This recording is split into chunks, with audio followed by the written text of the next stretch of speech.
The Trumpet Daily.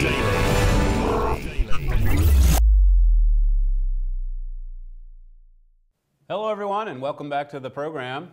Last week, Iraqi forces launched an offensive to retake Fallujah, one of the first cities captured by the Islamic State back in 2014. I want to quote an excerpt from the Baltimore Sun. This is from yesterday. It says, "One reason many Fallujah residents were receptive to ISIS's takeover 2 years ago is that they had become deeply disillusioned by former Prime Minister Nouri al-Maliki's policies, which marginalized their interests in the central government." So they're kind of caught between a rock and a hard place. Here these ISIS terrorists have taken control of the city, and yet the civilians there in Fallujah, they don't very much like the rulers in Baghdad either. And of course, all of this chaos, this bloodshed in Fallujah and Mosul and all through Iraq and Syria as well, a lot of it's going on because of America's withdrawal from the region. Here's what President Obama had to say yesterday at a commencement address.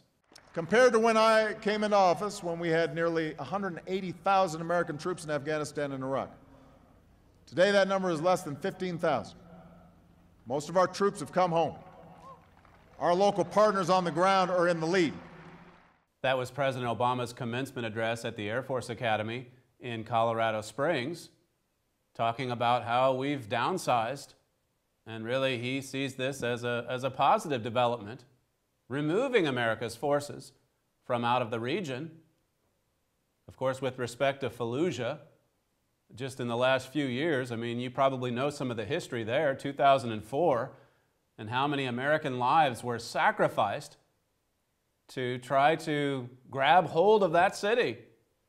After the U.S. forces entered into Iraq in 2003, this Reuters article, there was a commentary at Reuters just yesterday, again, the title being, "With Washington looking the other way, Iran fills the void in Iraq."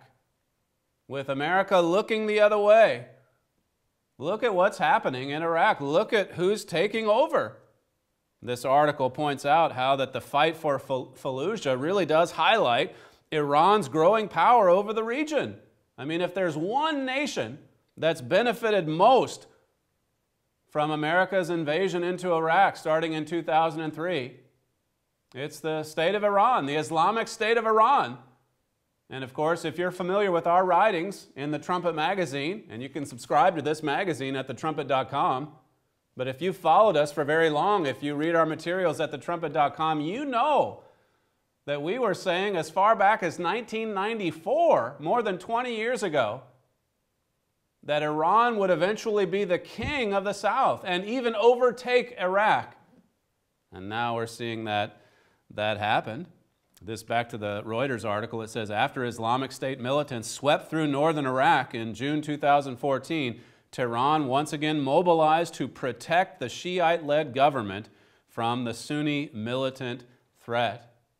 And so Iran has filled the void, and the best part of it, from their perspective, is that now, because of what ISIS is doing, what Iran does in response to that has the full support of the United States of America. As the Reuters piece brings out, these two have common interests. They share the same interest in pushing back ISIS. Carolyn Glick had a column yesterday as well. Hers is showing again how Iran is taking advantage of the chaos in the region to further advance its regional ambitions. It wants to be the most dominant power in the region. That's its goal. Carolyn Glick writes, today ISIS is the only thing checking Iran's westward advance. Ironically, the monstrous group also facilitates it. It also facilitates it. ISIS is so demonic that for Americans and other Westerners, empowering Iranian-controlled forces that fight ISIS seems a small price to pay to rid the world of the fanatical scourge. And so ISIS is serving as the advance guard of Iran, she says. It's actually helping Iran to further its ambitions. And then with respect to the U.S. effort, the minimalist effort in Iraq and in Syria, as she brings out in her column, the U.S. is really there not to crush ISIS, but rather to conceal the rise of Iran, the prophesied king of the South, as we've been telling you about for so many years. Well, we discussed these two columns and a lot more on the Trumpet Daily radio show.